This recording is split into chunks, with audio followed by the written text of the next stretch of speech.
Peter Christopherson, 2003.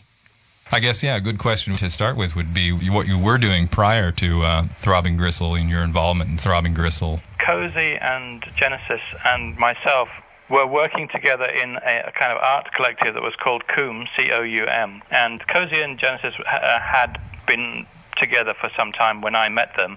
I was kind of recently arrived in London, kind of fairly sort of fresh-faced kid, and I had a job working at a company called Hypnosis that used to do album covers for kind of mega rock bands of the 70s like Pink Floyd and Led Zeppelin. By chance, on my way home one day from the studio after doing some Led Zeppelin pictures, I happened to call into a kind of a local theater sort of experimental art club that was on my way home, and in playing that day were a very long-haired man and a very long-haired woman who were kind of naked and swinging on a kind of swing to the sound of the Velvet Underground and quoting Burroughs and doing kind of weird sort of performance art type piece. And I went up to them afterwards, and it turned out to be Genesis and Cozy, and just chatting, it seemed like we had, a lot of mutual interests, such as William Burroughs, for example, and different artists and stuff.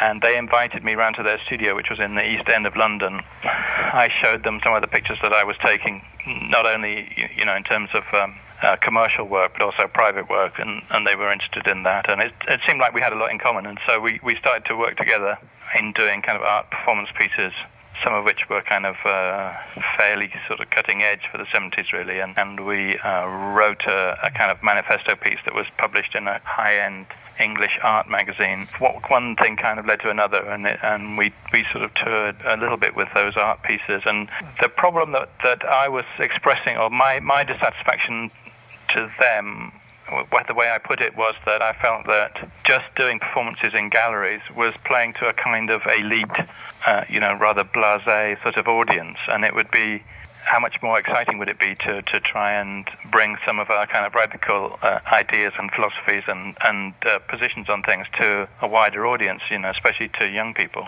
And the obvious way to do that was to start a band, but not a band that followed any convention or any of the sort of, the way that you're supposed to start a band or, do enter the music business or anything. So they kind of went along with my suggestions to that, and fortunately, at approximately the same time, they had sort of come into touch with Chris Carter, who was a kind of electronics sort of wizard, but at that time didn't have, as far as I know, any other sort of outlet. And he was kind of the perfect guy to build the boxes to sort of correspond to the ideas that we had that didn't fit any technology that was available at the time. And also he's a bit of a whiz in terms of understanding how modular synthesizers work and how those things could be put to good use. Because at that time, apart from Kraftwerk and the kind of classical sort of composers, nobody was really using that kind of equipment. You had to be kind of sublimely unaware, really, of any of the reasons why you couldn't or shouldn't take on that kind of equipment. I've read elsewhere that Genesis has stated that the idea of getting out of that sort of the niche of the highly intellectualized, being full of bollocks probably, art world, was that something that they had been considering themselves, or was it really a thought that came from you? It's with hindsight, I find it impossible actually to say who thought of a thing first, or all of what we did in Throbbing Gristle, right from 1975 or 1976 when we first started doing kind of jam recording sessions to 81 when we terminated the whole concept. Everything during that time was a product of the collective mind. I'm not really either able or really interested or feel it's very important to credit any particular song or idea or development to a particular person. And if anybody wants to take credit for a particular thing, then they're more than welcome. But to me, we were living, I didn't actually live in the same house they did, but I often slept there, and when you're sitting, when you're sleeping four to a bed and drinking out of the same cup, everything is a sort of a collective, as Burroughs said, the third mind, which is the product of the sum of all of the parts. Peter Sleazy Christopherson, 2003. So were you doing principal photography work for Hypnosis? At that time, we were only doing stills. We didn't move into making music videos until the early 80s. Yeah, I shot loads of the photos on their album covers. That was another partnership where, although I was kind of the junior because I was a student, and they had already, they already shot Dark Side of the Moon and Houses of the Holy and one or two other sort of like famous covers. And before I was there, they had a collaboration with Mick Rock, who was a photographer who shot loads of stuff for Bowie and stuff. That was collaborative too, and I went on to shoot most of the album covers that they did from 74 onwards. How long did you continue to do that? We continued to do album artwork pretty much the same time that TG broke up, in fact, although I continued to be partners with Storm Thorgerson and Aubrey Powell, who were the other two guys in that company, and we set up a music video company which did loads of the sort of early MTV sort of everybody figuring out how to make music videos kind of things from 81 through to 86 or 87 when I started directing myself. How did you become interested in photography? I was always interested in photography, even in school. And, I had a darkroom in the sort of catacombs below the school buildings, and so I get great pleasure from looking at things. Right now, my studio, which looks out over 40 miles or so of the North Devon coastline, and the sun's just setting, and there's an ancient mound directly opposite my window that is the kind of twin of the mound on which Glastonbury Tor stands, around approximately 20 miles to the east.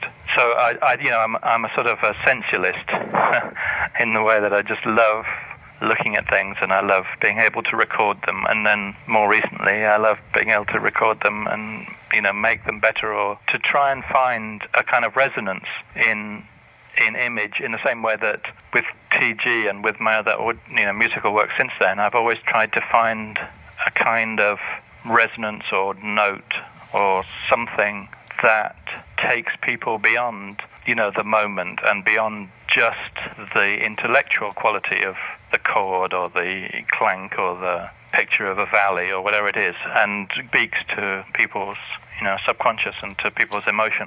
Yeah, well, I think you've been very successful. I mean, a lot of the work of Coil is incredibly impactful on an emotional level, I think. I'm not a technical musician at all. I have very little musical training other than in like grade 2 piano when I was like 8 or something. But I have spent a lot of time sitting in front of a computer figuring out how to make technology transcend simply the vibration and sound wave and kilocycles, to take on the quality of a picture or the quality of a sunset. I have looked into it quite a bit, and hopefully I'm able to bring those qualities to the pictures that I make as well as the sounds that I make. Or what I'm trying to say, I guess, is that it's the process is the important thing rather than the end result.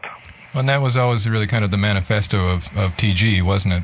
It seems to be the impression that was often expressed as the process being more important than the product. Yeah, I mean, I would be interested to know if that was actually what we were saying, back then in the individual interviews, in the original ones that we made all those years ago, because I still strongly adhere to that feeling, with TG, because although we went into each show with a kind of a set list and an idea of what songs we would do, the actual mechanical state of what we did when we played live was completely spontaneous, and it was a stream of consciousness, and not only in the sense of words in a kind of James Joyce, Ulyssesian kind of dream coming out of Jen's mouth, which was great, but also the rest of us, Cozy and Chris and I, were playing things that often we'd never tried before, or we didn't really have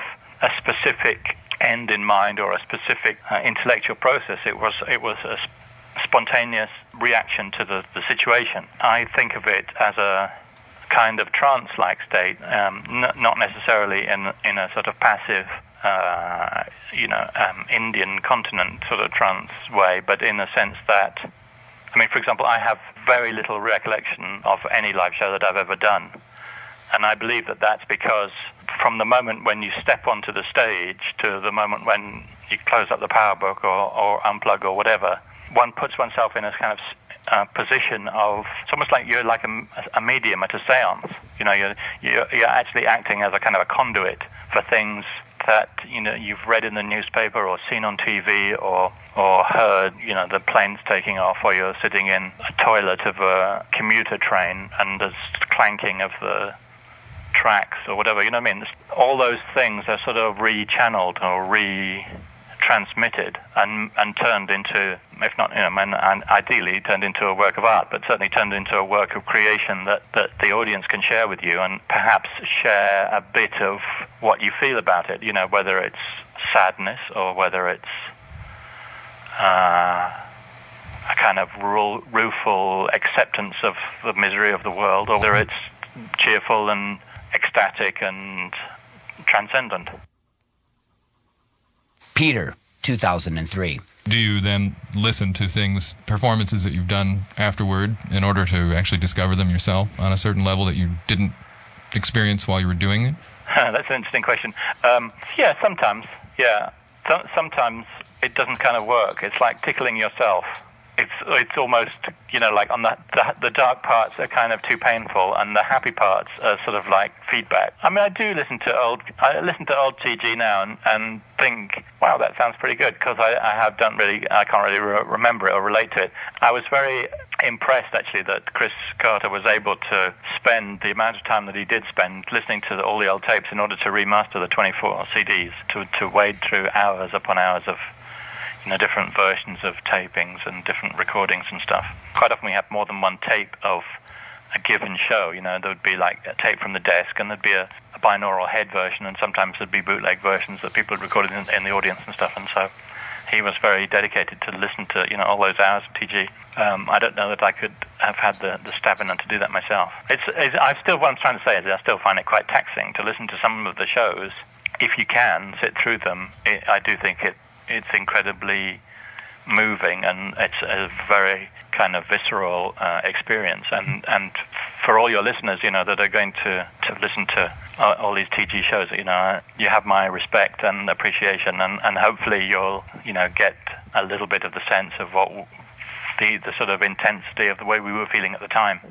I guess just to stick with the live performances and listening to them, wondering what about them it would be taxing. What is it that's taxing to you? Are they taxing sonically? Are they taxing in a sense that it's something that you did a long time ago, and it's sometimes hard to look at yourself when you were 25 years younger and not wince? Well, I'm certainly not ashamed of any of the pieces. I never feel like, oh, I wish I'd done that differently or anything like that. I definitely stand by them, and I think that they're very important works.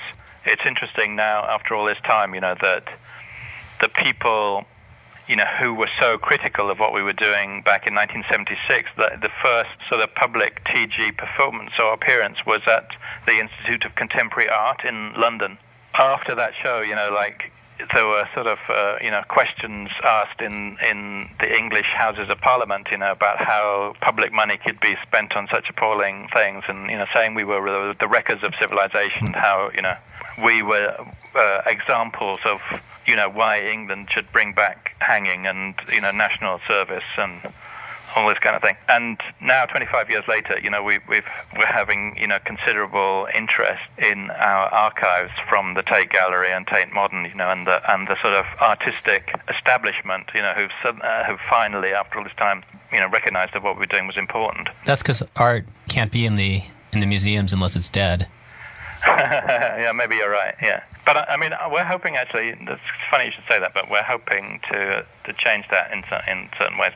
I've sort of lost the track of what we were saying. We were just talking about how I feel about listening to it then. Yeah. I mean, it's certainly true to say that it is taxing sonically. There's no doubt about that. Because a lot of the things that interested us at the time were, the uses of sound for military and crowd control and psychological research, and the way that sound was being used by the CIA and mind control experiments, and the use of drugs in mind control, and all that kind of whole area of research was something interested all of us as relatively young people who were kind of trying to think about sound in a completely different way from the way that the Bay City Rollers and ABBA and other pop acts were thinking about sound. And so all these other uses of sound, we became aware of them, and we started doing the research, but as far as one could in libraries, and actually doing practical experiments on ourselves as kind of guinea pigs, with ultra low frequencies and ultra high frequencies, and the whole sort of gamut of all that stuff was fascinating to us, and it was incorporated into shows, more so in the shows actually than in the recorded output, because regular hi-fi loudspeakers are not really capable of transmitting those frequencies at any great volume. So the shows did include kind of fairly simplistic and basic experiments into the way that sounds of those kinds could bring about physical effects in the audience. And sometimes the audience reacted in a very negative way, obviously, and sometimes in a very positive way. So some of the live recordings do contain those kind of sounds, as you say, that are challenging and uncomfortable. Also other times the discomfort gives way after a while to a sort of a euphoric sense of being taken over or whatever. Peter Christopherson, 2003. To a certain extent, then, I mean, the live performances gave you an opportunity to not only try to experiment with the effects of these sounds on an audience or on other people, but probably to experience them yourselves through, a sound system capable of reproducing them in a way. Sure. I mean, we were always right in front of the speakers, so, right. Whatever was going to hit the audience was going to hit us first. And so we certainly, it wasn't...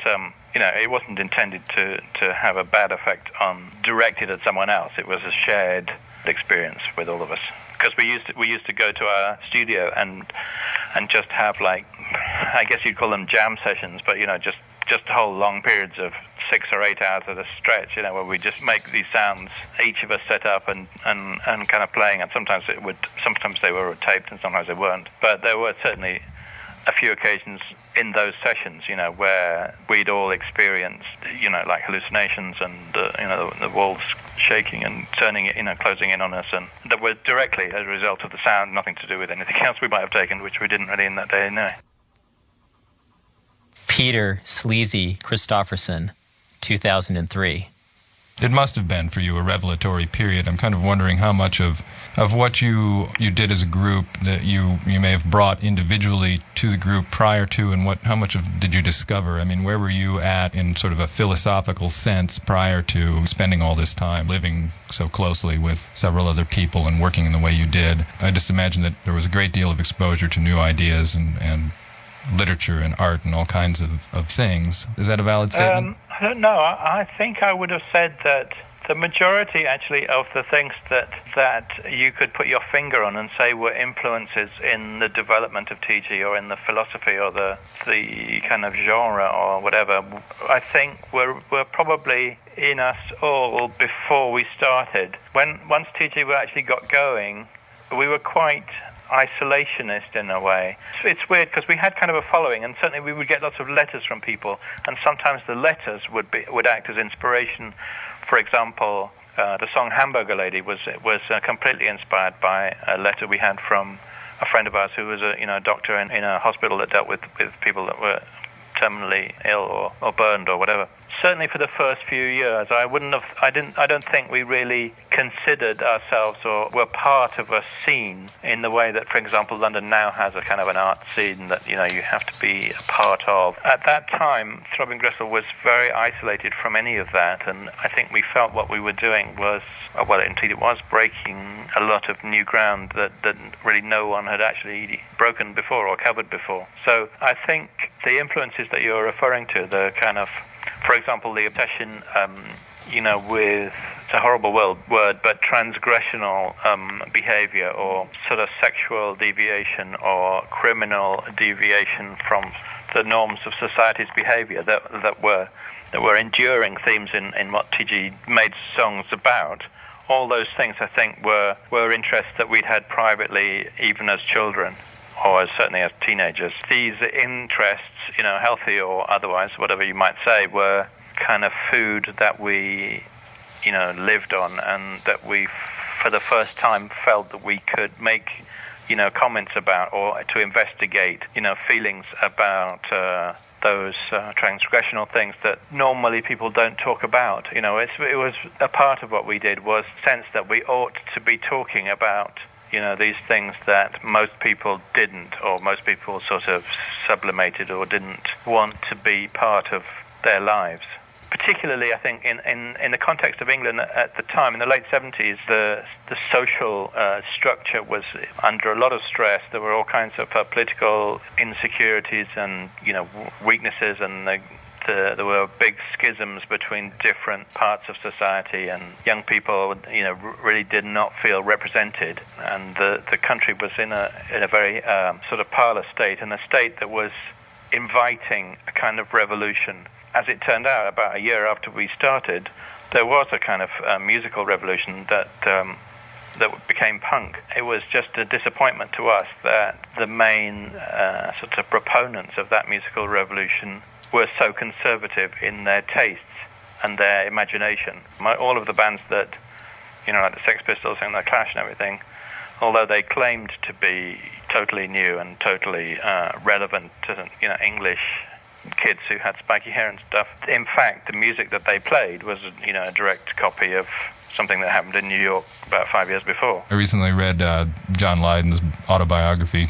He talks a lot about his dissatisfaction with, the Sex Pistols and basically the rest of the band being exactly that, very conservative, really not being able to really move forward in a forum that he was hoping to be able to do with that group. Right.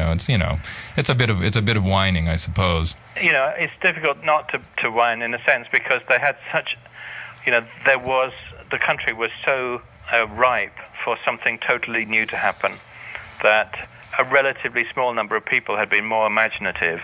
It could have completely changed the music that we listen to today, and we wouldn't be listening to J-Lo and NSYNC. We would actually have some music that might perhaps have a real meaning, and real relevance for kids and for people whose lives are not just about buying T-shirts and posters and shit like that. Right, music at least as a popular culture music. I mean, certainly there is music like that out there, but it's still fairly far below the surface.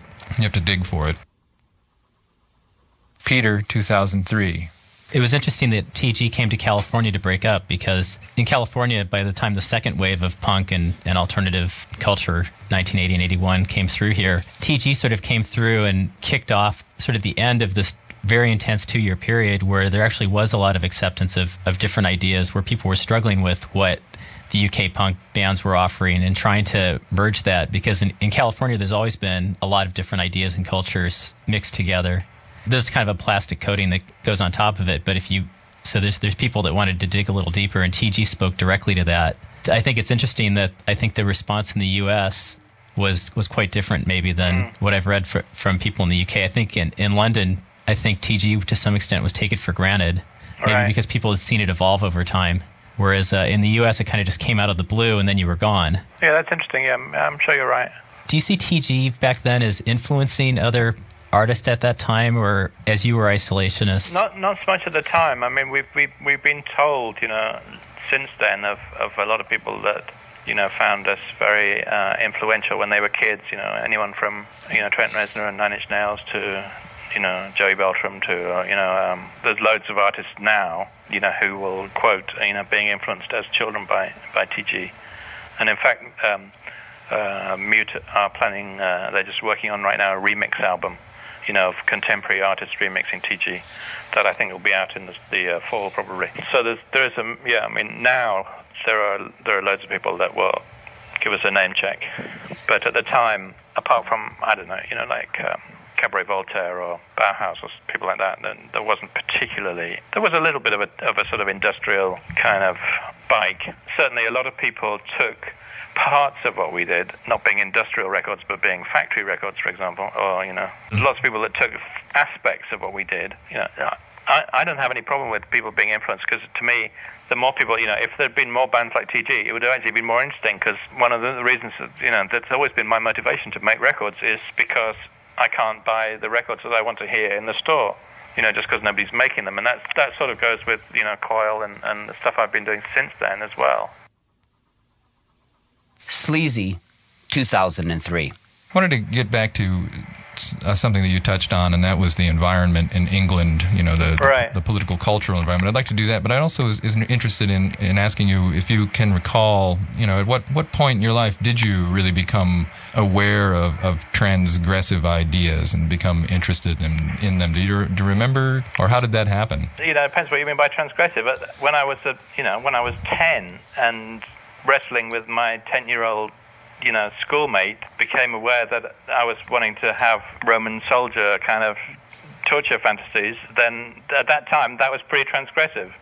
So, if that comes into your category and your question, then I always say that gay people have a kind of advantage from the moment they realize they're gay, because they are sort of by definition outsiders. Being an outsider is really helpful to any artist, because it's immediately kind of more beholden to him. He's more responsible to tell people about why he is different from them, in wanting to enlighten people and wanting to, that's assuming that you make the choice to do that, or rather than keep secret. Then you have, the first step is kind of already taken for you. You're forced to decide to justify yourself or justify your own different position, and in that sense I think that kids who grow up heterosexual have a bit of a disadvantage, because they've got to take the first step for themselves in saying, you may not be aware of this, but I have this thing that I need to tell you. So I feel that my transgressional history or pathology or MO or whatever you want to call it started as a kid, but it went on from there. It didn't. Fortunately, I'm pleased to say that I didn't become, one of those guys who just wants to listen to steps and, to think about home decoration. There are other transgressional things that, move me and Sure. move me to want to tell other people about them, or to show other people the quality of how I see, a picture of a boy in a brothel in Bangkok, or a picture of a ruined factory that really moves me. There are lots of things I want to communicate to people still, and continue to do that have transgressional qualities about them. They all go back to when I was a teenager, I guess. There's something about the time when the human brain moves from being a child to being an adult. There's a period of, I don't know, about 2 years or something, where you still have the innocence of being a child. In other words, you can look at things with eyes that are not jaded or not tainted or colored by one's adult prejudices or preconceptions about a thing. If one wanted to have 10 years of psychoanalysis, maybe it would be possible to reduce all of the kind of mystery and brilliance, if you like, of the things that have motivated my art. Maybe if one had loads of psychoanalysis, one could reduce those to, a particular moment on the Chiswick High Road, or, Blood on the floor. Yeah, exactly.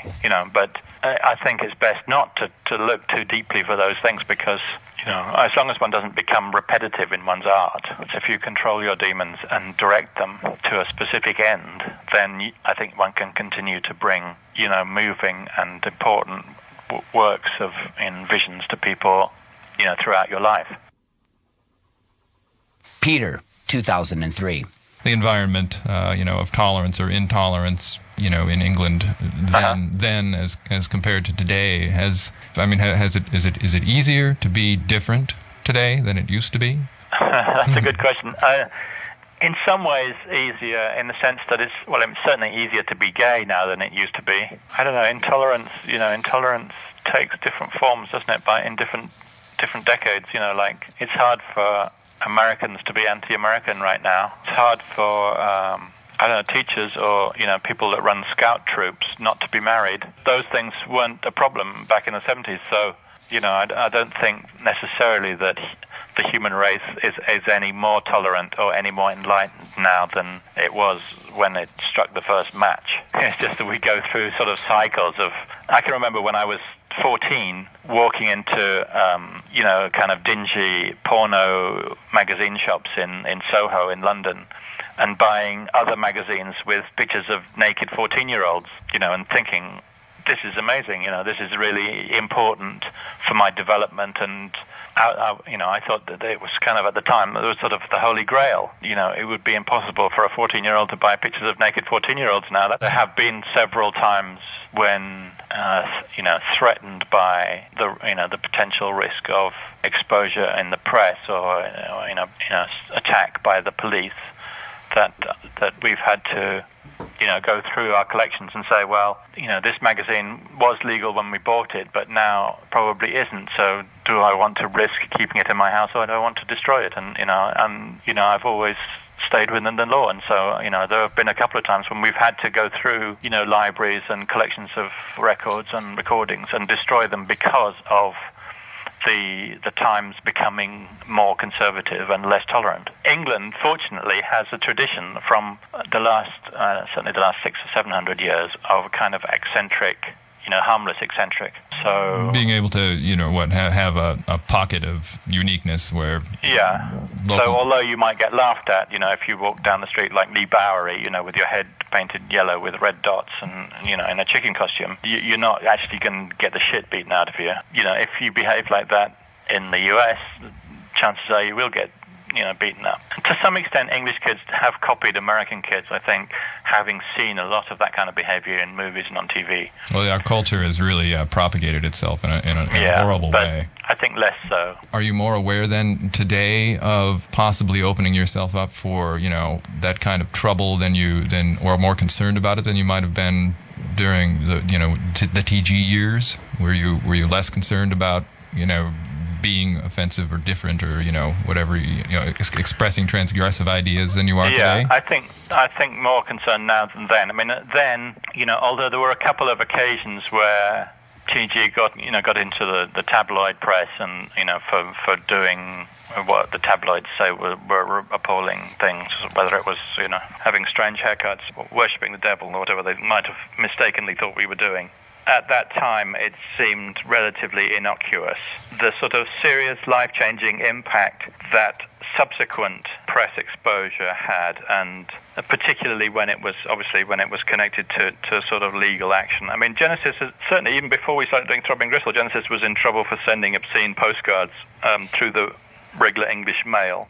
So we weren't strangers to those, to the implications of that. But I don't think we ever really feared for our lives or feared that, thought that it was likely that we would go to prison. In contrast to that, during the, the 80s and 90s, first of all, Genesis, largely due to things that he did himself, he got into difficulties with the law. Other friends of ours, for example, Mr. Sebastian, who was our sort of piercing guru and tattooist, was arrested for being involved in sort of consensual S&M activities. There was a famous court case in England in the mid-90s called the Spanner case, where he and a number of other people, were arrested for completely consensual activities. I think one or two of them committed suicide in jail, and he died shortly after. In the intervening years, I've certainly felt that one had to be, if you transgress even the stupid aspects of society, then you have to be aware that there may be consequences. Peter Sleazy Christopherson, 2003.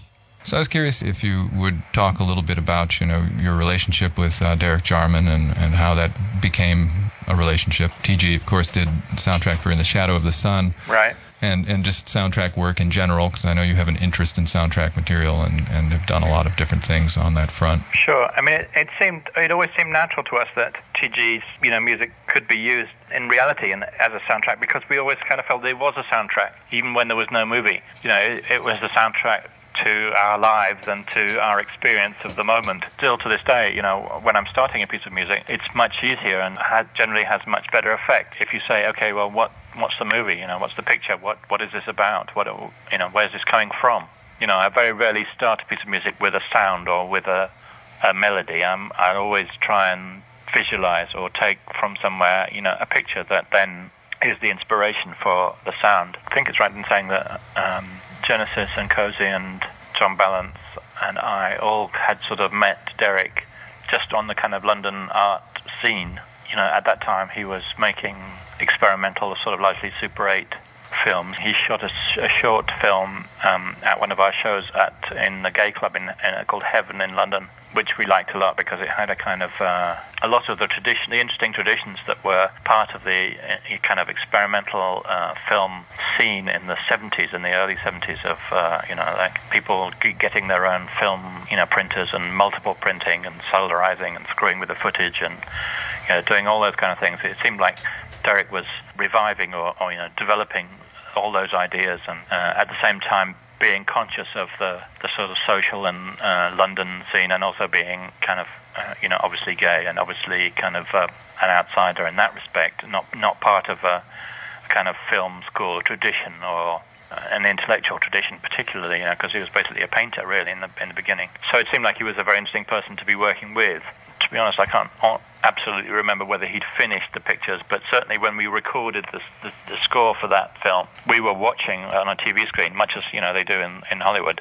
We were watching the footage play out, recorded pretty much in one session, or certainly one day, most of the pieces that made up the score in a continuous pass.